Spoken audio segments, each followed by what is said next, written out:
Hali gani mtazamaji wa SAUT TV, karibu katika taarifa ya habari tuliyokuandalia kwa siku ya leo. Na miongoni mwa yale utakayokwenda kuyatazama ni pamoja na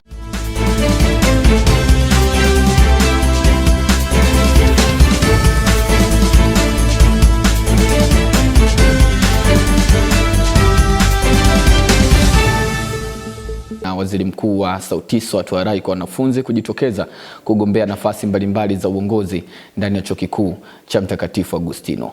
Shambulio la RSF la ua wawili huku wengine kadhaa wakijeruhiwa. Na katika michezo, mashabiki wa Yanga na Azam kutoka hapa jijini Mwanza wametambiana kuelekea mchezo wa kesho katika mwendelezo wa ligi kuu NBC Tanzania Bara. Kwa hayo na mengine mengi, ongozana nami Dolinson Edward nitakaye kusomea habari za kitaifa na kimataifa. Samila Salum atakusomea habari za biashara, na katika michezo tutakuwa naye Jacqueline Kobelo.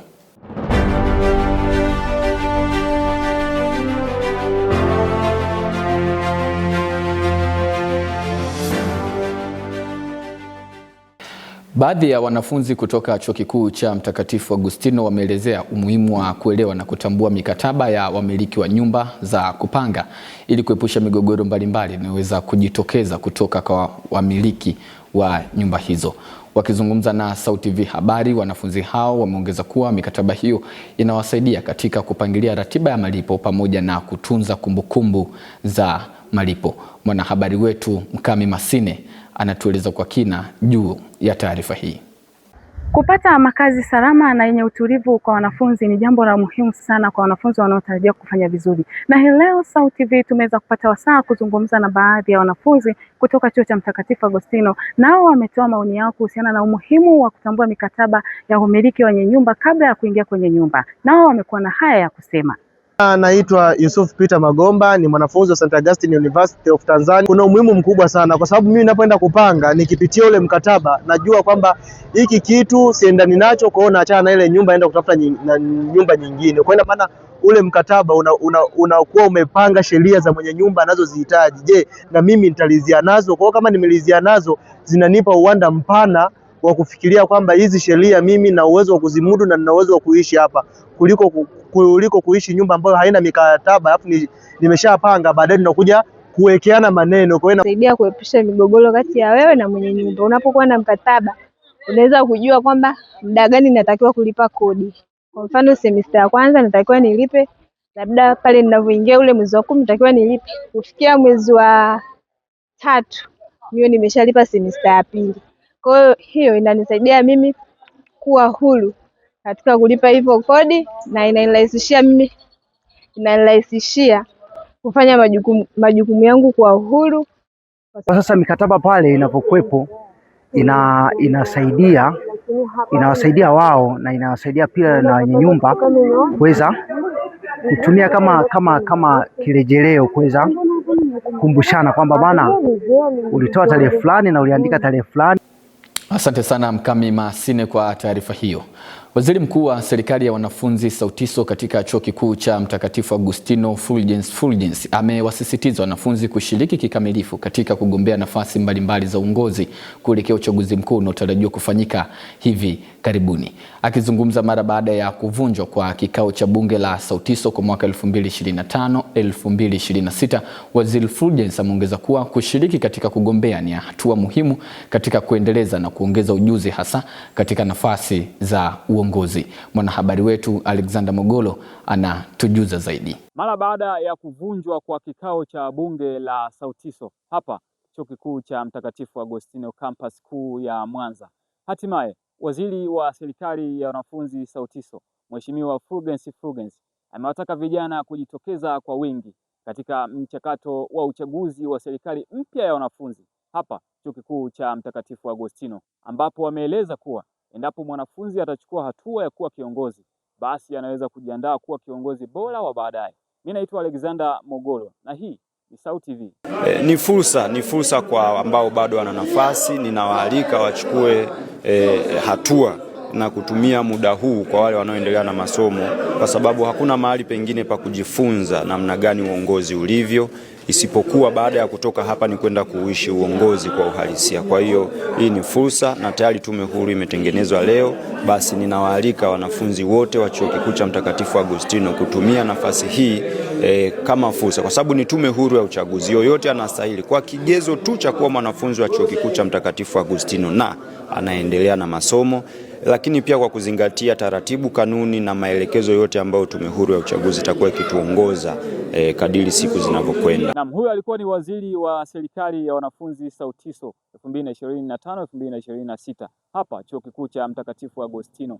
Lakini swali ni kwamba, je, wanafunzi wao kama wao wapo tayari kushiriki katika uchaguzi huo? Kwa majina naitwa Emmanuel Joseph. Kwa upande wangu katika swala zima la uchaguzi wa mwaka huu katika Chuo Kikuu cha Mtakatifu Agustino, ningependa kushiriki kama mgombea na pia ningependa kushiriki kama mpiga kura, nichague kiongozi ambaye atanifaa, ambaye anaweza kuboresha baadhi ya vitu ambavyo havikuboreshwa na uongozi uliopita. Kwa majina anaitwa Simon Linus Mbarazi, ni mwanafunzi wa mwaka wa pili katika Chuo cha Mtakatifu Agustino. Mimi kama mwanafunzi na mwanajumuiya wa Chuo cha Mtakatifu Agustino nipo tayari kushiriki katika swala zima la uchaguzi wa viongozi katika ngazi ya uongozi wa serikali ya wanafunzi Sautiso, na nitashiriki kamilifu katika kuchagua na pia kwenda kuchukua fomu kwa ajili ya uongozi wa Sautiso. Kwa majina naitwa Miraji Selemani, ni mwanafunzi wa Chuo cha Mtakatifu Agustino kilichopo Mwanza, Tanzania.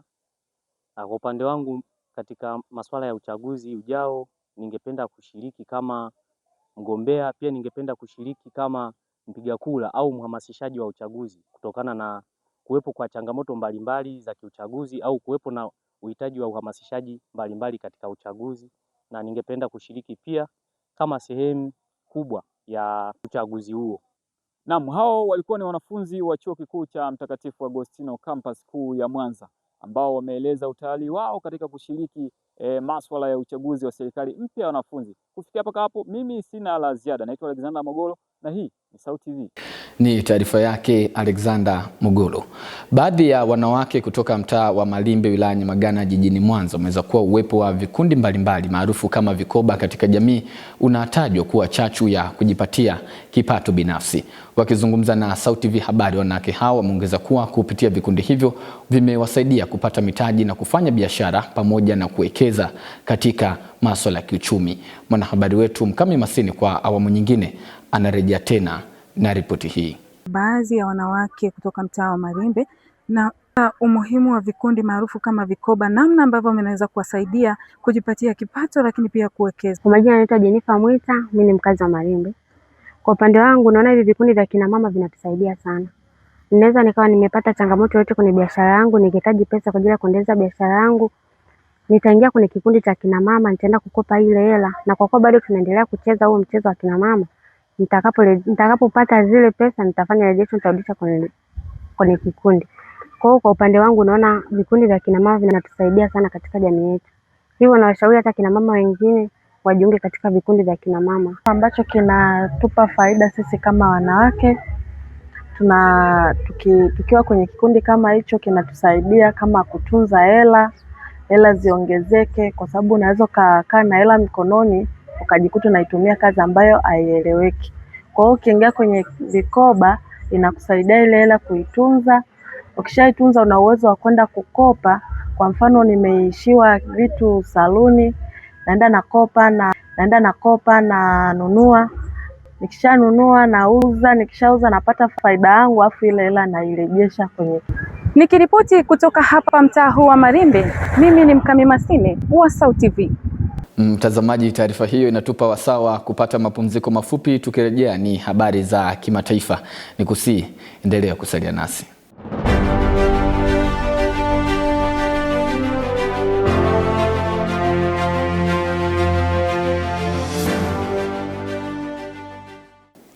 Karibu tena mtazamaji wa Sauti TV, na sasa ni wasaa wa kukupasha yale yaliyotokea nje ya mipaka ya taifa la Tanzania. Shambulio la ndege isiyo na rubani la kikosi cha Rapid Supportive Forces RSF limepiga makazi ya wakimbizi katika mji wa El Obeid kusini mwa Sudan. Kwa mujibu wa mtandao wa madaktari katika taifa hilo, watu wawili wamepoteza maisha huku wengine 17 wakijeruhiwa katika shambulio hilo. Na Rais wa Iran Masoud Pezeshkian amesisitiza kuwa mazungumzo ya Marekani yatafaulu endapo makubaliano yatatekelezwa kikamilifu na kutaka umakini uwe kwenye hatua za vitendo, si maneno. Kauli yake inakuja mara baada ya kuanza kwa mkataba mpya wa maelewano na Marekani, na inaelezwa kuwa ni jibu la moja kwa moja kwa matamshi ya hivi karibuni ya Rais wa Marekani Donald Trump, huku ikidaiwa kuwa Tehran haiko tayari katika masharti yoyote ya ziada yaliyo nje ya maandishi rasmi.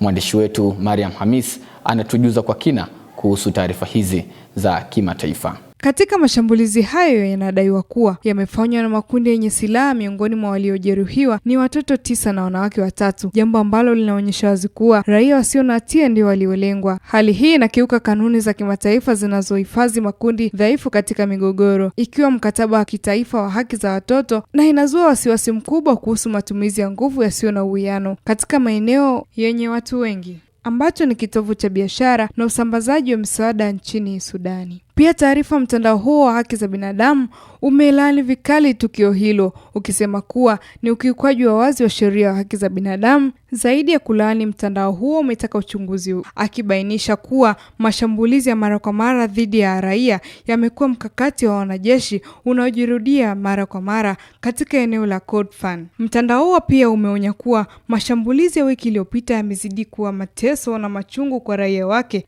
na hali mbaya kwa watu hao mjini humo, ambapo tayari familia zaidi ya 2,000 zimekimbia makazi yao kuelekea maeneo salama zaidi. Hospitali za mijini zimeripoti upungufu mkubwa wa dawa na damu na vifaa tiba, huku shule na soko kuu likiwa limefungwa kwa muda usiojulikana, jambo linalowakabili wanawake na watoto katika mazingira magumu ya kiuchumi na afya. Aidha, wito umetolewa kwa jumuiya ya kimataifa kuchukua hatua ya haraka kulinda raia na mali zao, ikiwemo kuweka vikwazo vigumu dhidi ya vikundi vinavyofanya mashambulizi hayo na kushinikiza mashambulizi ya aina hiyo yasijirudie tena. Wito huo umesisitiza umuhimu wa kuweka eneo la Kordofan chini ya ulinzi wa kibinadamu na kuhakikisha misaada inafika kwa waathirika, huku ikulu ya Umoja wa Mataifa ikitakiwa kuandaa vikao vya dharura vya Baraza la Usalama ili kubadili hatua madhubuti za kukomesha ghasia hizo. Shambulio hili lilijiri wakati ambapo Mamlaka ya Maendeleo ya Kiuchumi ya Afrika Mashariki ilitaka kwa nguvu kikosi cha msaada wa haraka RSF kusitisha mara moja mashambulio hayo katika El Obeid, ikiashiria kwamba ukaidi huo unatishia mazungumzo ya amani yaliyopangwa kufanyika nchini Juba. Pia Irani haijasahau kujitoa kwa Marekani kutoka JCPOA mwaka 2018 chini ya utawala wa Donald Trump na kuweka tena vikwazo vikali vya shinikizo la juu dhidi ya nchi hiyo. Uzoefu huo wa uchungu umeufundisha Teherani kwamba ahadi za maneno hazitoshi. Hivyo sasa wanadai utekelezaji mkali unaweza kudhibitisha ratiba zilizo wazi kwa mkataba wote mpya. Maana yake Irani inataka dhamana ya kimkataba kwamba ikiwa Marekani itajiondoa tena, basi masharti ya kurejesha vikwazo yatakuwa na tarehe maalum, mfumo wa kulipia fidia. Pia wanasisitiza kwamba uthibitishaji lazima ufanyike kwa njia ya kisayansi na kiufundi, si kwa siasa, ili kuepusha tafsiri potofu zinazoweza kuibuka baadaye. Pande mbalimbali kuanzia wanaotaka kufungua uchumi ndani ya nchi. Msimamo huu mgumu unamsaidia Rais Pezeshkian kuanzisha pande mbili za Irani, kuunganisha pande mbili za Irani kuanzia kufungua uchumi hadi wenye msimamo mkali na jeshi la walinzi wa mapinduzi ambao wana mashaka na magharibi. Kwa kuwa na msimamo huu wa kutotegemea ahadi, anawanyamazisha wakosoaji wasioamini diplomasia ya magharibi, akionyesha kwamba yeye si rais anayekubali masharti ya unyonge. Hata hivyo, kubaki na mikakati yake yenye akili, bado anaacha mlango wazi. Marekani lazima iondoe vikwazo vyote vya kiuchumi, irudi kwenye jedwali la Umoja wa Mataifa na ipe dhamana rasmi ya Congress kwamba haitovunja ahadi tena. Hii ni njia ya kumpa Pezeshkian bima ya kisiasa dhidi ya upinzani wa ndani. Pezeshkian ameonya waziwazi dhidi ya kwa masharti mapya ya upande mmoja, kama vile kujumuisha mazungumzo kuhusu mpango wa makombora ya Irani au ushawishi wake katika eneo la Mashariki ya Kati. Hayakuwemo kwenye JCPOA ya awali. Amesema kwamba nyongeza hizo mjadala kuwa kisiasa tu, hatimaye kutokuwa na tija, kwa kuwa zinatoa fursa kwa wapinzani wa nchi za Marekani kuongeza mzigo wa kujadili kila mara. Mimi ni Mariam Hamisi wa SAUT TV. Na huo ndo mwisho wa habari za kimataifa. Tupate mapumziko mafupi, tukirejea ni habari za biashara na Samila Salum. Endelea kusalia nasi.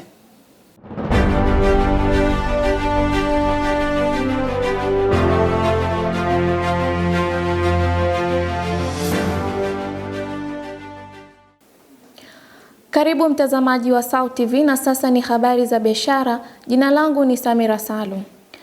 Baadhi ya wananchi kutoka Malimbe wilaya ya Nyamagana mkoani Mwanza wamesema kupanda kwa bei ya gesi nchini kumeathiri upatikanaji na matumizi ya nishati hiyo. Wamebainisha hayo wakati wa mahojiano na SAUT TV habari na kuongeza kuwa hali hiyo inawalazimu wanunuaji kutumia gharama kubwa ili kukidhi mahitaji yao. Hali inaongeza gharama za maisha kupanda. Na biashara kimataifa. Bei ya mafuta ya petroli imeshuka nchini Marekani kwa 15% baada ya dalili za kupungua kwa mvutano wa kidiplomasia kati ya Marekani na Iran. Kwa mujibu wa data ya huduma ya ufuatiliaji wa bei ya mafuta ya GasBud iliyotolewa, inaonyesha kuwa wastani wa bei ya petroli umeshuka kwa senti 14.1 kwa galoni ndani ya wiki moja na kufikia $3.85 kwa galoni, ikiwa ni punguzo la 15% kutoka kilele cha bei kilichofikiwa mwezi Mei. Kwa undani wa taarifa hizi za biashara, tuungane na mwanahabari wetu Angerise Tewele. Bei ya gesi ya kupikia imeongezeka kutoka shilingi 24,000 hadi kufikia shilingi 29,000 katika maeneo ya Malimbe kipindi cha hivi karibuni, hali ambayo imezua mjadala miongoni mwa watumiaji. Ongezeko hilo limeibua maswali mbalimbali kuhusu namna wanunuaji wanavyokabiliana na mabadiliko hayo, ambapo wameeleza athari zake katika maisha yao ya kila siku. Inaniwia mimi ugumu kurudia kupika chakula mara kwa mara, asubuhi nipike, mchana nipike. Kwa kama tukipika asubuhi mpaka tusubirie tena jioni, kwa sababu najua gharama yake ikiisha, tunaangalia na hali yetu ya uchumi sasa hivi ni ngumu. Matumizi yangu ya kujaza gesi ilikuwa na labda baada ya miezi mitatu ndo najaza gesi kwa kutumia shilingi 24,000, lakini kwa sasa imepanda na inategemeana na maduka. Imepanda, imeongezeka shilingi 5,000. Maana kwa sasa Orex tunajaza kwa shilingi 29,000. Mimi mtumiaji wa gesi ya Orex kwa upande wangu nimeathirika. Kwa maana 5,000 sio ndogo jamani, sio ndogo. Baadhi sisi tunajua gesi kama na ambayo sio mzuri kwa matumizi ya ndani. Mfano kaa unaweza kusababisha, kama uko unapikia ndani chumba kimoja, unaweza kusababisha kukosa hewa ya oksijeni ya kutosha, kwa hiyo inaweza kupelekea kupata maradhi.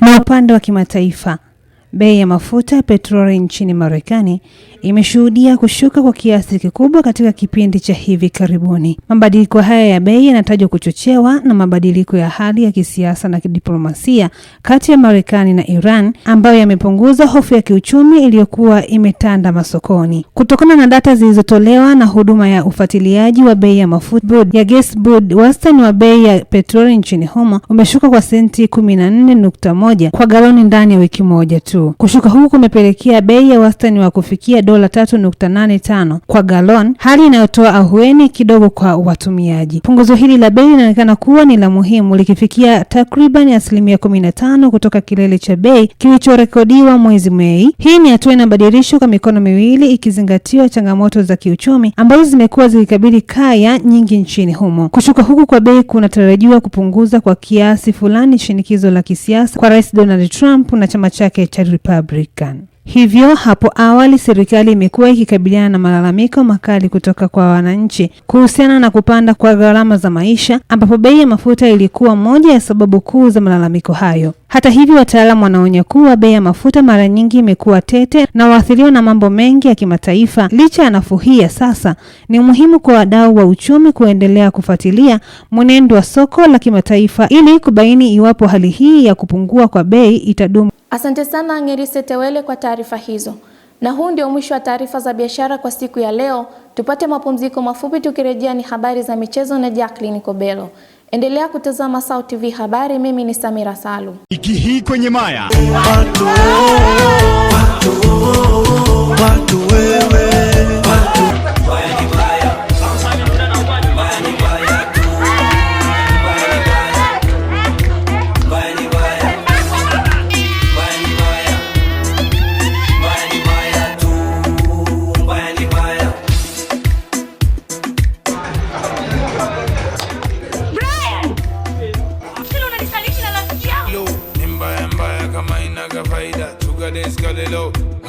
Kila siku Jumatano saa 11 kamili jioni, usikose kutazama Maya kupitia kurasa wetu wa YouTube @SAUTV_TZ.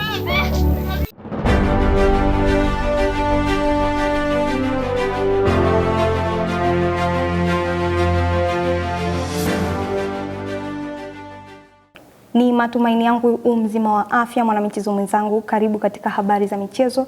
Jina langu ni Jacqueline Kobelo.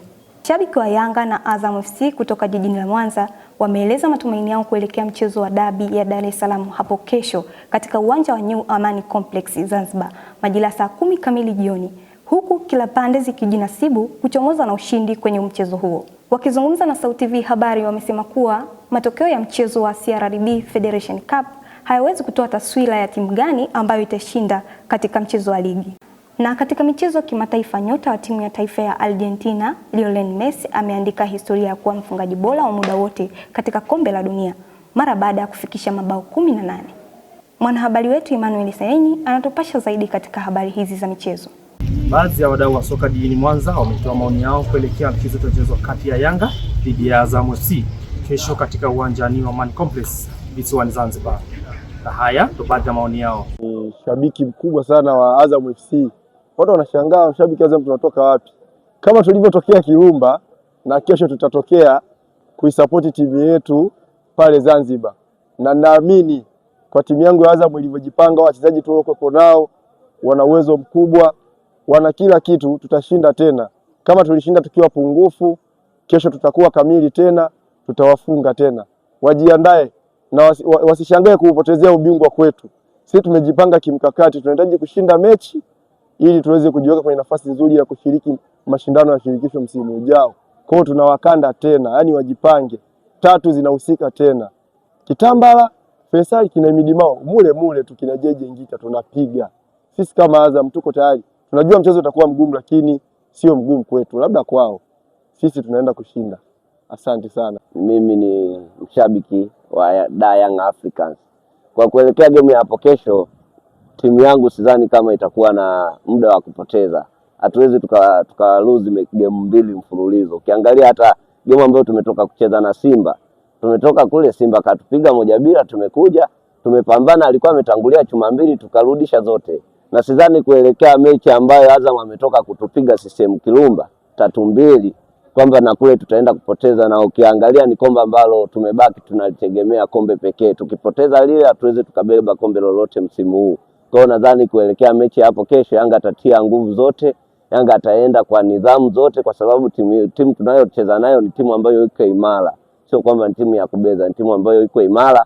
Kwa hiyo na Yanga ataingia kwa nidhamu, kwa kuheshimu Azam ni timu kubwa. Inshallah Mungu atasaidia, tunaweza tukapata ushindi kwa hapo kesho na tukaendelea kujikita kileleni. Pia kuna mchezo wa kesho Azam FC dhidi ya Young Africans. Actually ni mchezo mgumu kwa maana rekodi bado inambeba Young Africans anapokuwa kule visiwani Zanzibar. Michezo miwili iliyopita ambayo alichezea visiwani Zanzibar, Yanga alionekana kuwa bora na aliibuka na matokeo kuna michezo yote miwili. Kwa hiyo mchezo wa kesho utakuwa ni mgumu, lakini pia inaweza ikawa ni athari kwa Young Africans kwa sababu wao watakuwa na pressure kwa maana wanataka washinde mchezo wa kesho. Kwa hiyo ile pressure inaweza ikawa ni negative kwa wao, ikawasababishia tena wakapigwa mchezo wa pili mfululizo. Lakini ukiweka kwenye makaratasi bado mchezo ambao umechezwa hapa CCM Kirumba bado hauwezi ukatoa taswira moja kwa moja kwamba Young Africans kesho anaenda kupoteza. Sasa Yanga hana cha kupoteza kuna kwa mchezo wa kesho, kwa sababu ndio kombe pekee ambalo amelibakiza yeye, ambalo analipambania, na kama akipoteza mchezo wa kesho basi huenda ikawa ni bye bye au ni kwa ile kuna kombe la NBC. Kwa hiyo ni mchezo ambao Young Africans itaingia ikihitaji matokeo ya ushindi, kitu ambacho itakuwa ni positive kwa Azam FC, kwa sababu kama timu inaingia moja kwa moja inahitaji matokeo ya ushindi, actually itakuwa ni timu ya kushambulia kwa muda mrefu. Kwa hiyo zile space ambazo watakuwa wanaziacha Azam FC wanaweza wakazitumia na hatimaye wakaondoka tena na ushindi kunako mchezo wa kesho. Na hayo ndo baadhi ya maoni ya wadau wa soka kuelekea mchezo utakaochezwa hapo kesho katika uwanja wa New Aman Complex visiwani Zanzibar katika ligi ya NBC Premier League, ikiwa siku 2 tu Azam waliweza kupata ushindi dhidi ya Yanga. Je, kesho wanaweza kupata ushindi tena?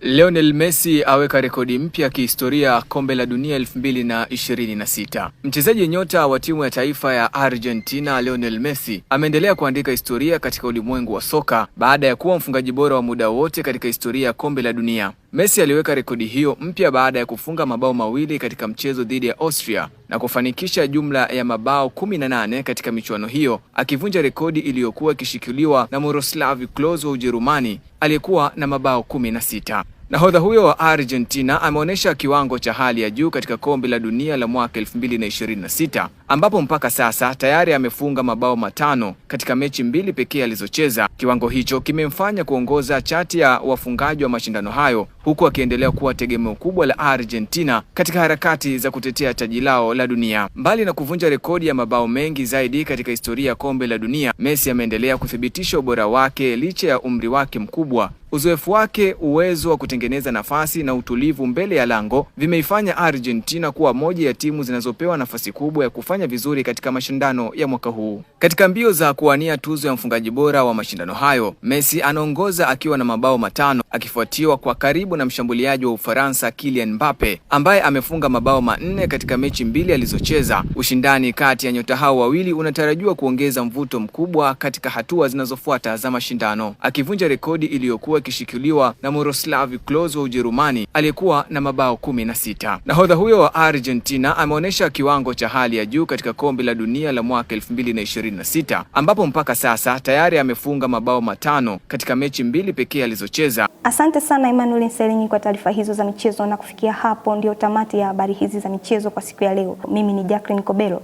Nirudishe kijiti hiki kwa Doringson Edward ili kutamatisha habari kwa siku ya hii leo. Shukran sana Jacqueline Kobelo kwa kutupasha habari za michezo. Na mtazamaji, taarifa hizo za michezo zinahitimisha taarifa ya habari kwa siku ya leo, lakini kabla ya kumaliza taarifa ya habari tupate tena muktasari wake. Na Waziri Mkuu wa SAUTISO atoa rai kwa wanafunzi kujitokeza kugombea nafasi mbalimbali za uongozi ndani ya Chuo Kikuu cha Mtakatifu Agustino. Shambulio la RSF la ua wawili huku wengine kadhaa wakijeruhiwa. Na katika michezo, mashabiki wa Yanga na Azam kutoka hapa jijini Mwanza wametambiana kuelekea mchezo wa kesho katika mwendelezo wa ligi kuu NBC Tanzania Bara. Hadi kufika hapo sina la ziada. Kwa niaba wote walioshiriki kuandaa taarifa hii ya habari, jina langu ni Doringson Edward, nikutakie utazamaji mwema wa vipindi vingine kutoka hapa SAUT TV. Uwe na usiku mwema.